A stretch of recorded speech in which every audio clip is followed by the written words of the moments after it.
Nokia has recently released its initial phones without the Nokia brand, even though this is a statement, because to provide more clarity, HMD, the current owner of the Nokia brand, has recently launched its initial mobile devices without utilizing the Nokia brand. So we're talking about the HMD Vibe and HMD Pulse.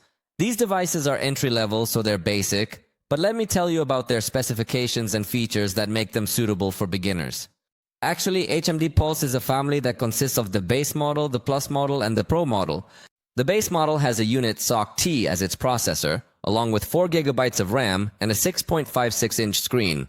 The Plus model has a total of 8 GB of RAM and its camera is 50 megapixels, unlike the base model which is only 13 megapixels, while the professional model will offer faster charging and enhanced 50 megapixel front camera for us to enjoy.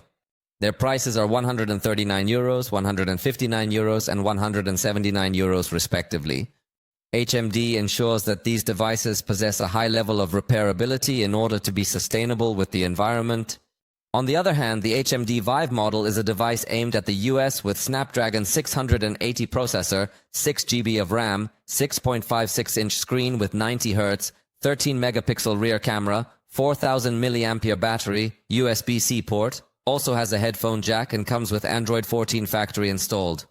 This device will start selling in May within the US at a price of $149.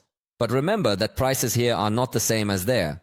I insist that they are very simple and basic devices, but it is the first step that HMD is taking to launch devices without the Nokia brand, which sounds quite strange because Nokia was a very well-established brand but has not managed to be what it was at the time.